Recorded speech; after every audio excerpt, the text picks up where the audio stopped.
Para sa bawat Pilipino, alam ko na buo ang galit ninyo sa akin ngayon.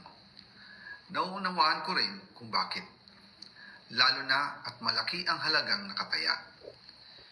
Pero bago kayo humusga, hayaan ninyong ipaliwanag ko ang buong katotohanan. Matagal akong hindi nagsalita dahil may direktang utos sa akin. Huwag nang bumalik ng Pilipinas at manahimik na lamang. Umalis ako noong July 19, 2025 para sa aking medical check-up. Nakaplanong bumalik pagkatapos ng SONA ni Pangulo. Pero habang papauwi na ako, tinawagan ako ni dating Speaker Martin Romualdez at sinabihan, "Stay out of the country. You will be well taken care of as instructed by the President." Noon naniniwala pa ako sa kanila, kaya't hindi ako bumalik.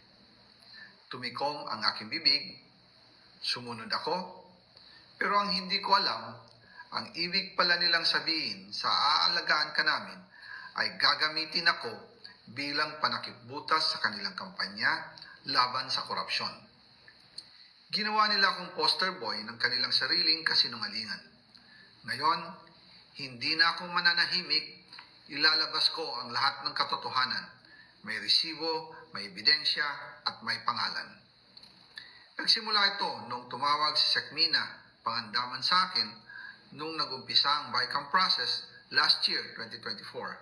Ang sabi niya, katatapos lang ng meeting nila ni Pangulo at may instructions na mag-insert o magpasok ng 100 billion worth of projects sa BICAM. At sinabi pa ni Sekmina, "You can confirm with Yusek Adrian Bersamin dahil magkasama sila sa meeting ni Pangulong BBM noong araw na yon." Tinawagan ko po agad si Yusek Adrian Bersamin at tinanong ko kung may instruction nga ba ang Pangulo na magpasok ng 100 billion during their meeting. Ang sabi niya ay totoo nga po. Right after our conversation, tinawagan ko po si dating Speaker Martin Romualdez at nireport ko ang instructions ng Presidente to insert the 100 billion projects. At sinabi niya sa akin, what the President wants, he gets. After ng ilang araw, nag-set po ng meeting si Sekmina Pangandaman at Yusek Adrian Bersamin sa amin ni dating Speaker Martin Romualdez sa Aguado Building in front of Gate 4 ng Malacanang at nandun din po si Yusek Jojo Cadiz. During the meeting, binigay po ni Yusek Adrian Bersamin ang listahan na worth 100 billion. Tinanong ko po si Yusek Adrian kung saan galing ang listahan. Ang sagot niya, galing kay PBBM mismo at binigay niya ito mula sa brown leather bag. Nung sinabi po ni Yusek Adrian Bersamin, yung brown leather bag, naalala ko noong nasa Singapore kami right after the elections of May 2022 sa Hilton Hotel, kami ni dating Speaker Martin and PBBM habang pauwi at pabalik ng Pilipinas, hinabol ng PSG ang brown leather bag at ang sabi ni PBBM, maiwan na lahat, wag lang ang brown leather bag.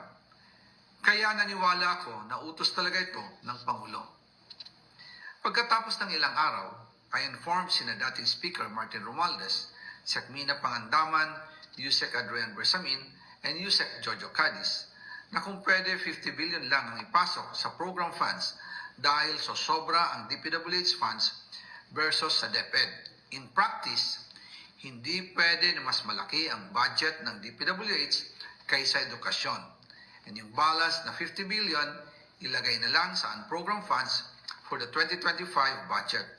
Dahil Office of the President din ang nagre-release ng lahat ng unprogrammed funds. Pagkatapos ng isang araw, tinawagan ako ni Sekmina at sinabi ang mensahe ng Pangulo, ipasok ninyo yan dahil pinangako na sa akin ni Speaker Martin yan at hindi na pwedeng baguhin. Kumbaga, ang utos ng hari hindi pwedeng mabali. Again, I informed the Speaker and asked clearance about the instructions ng Pangulo. At ang sabi niya, wala tayong magagawa. Kaya po nagtataka ako kung bakit sinasabi ni Pangulo na hindi niya makilala ang budget, samantalang lahat na binawas at dinagdag sa mga ahensya ng gobyerno ay humihingi ng approval sa kanya si Sekmina Pangandaman.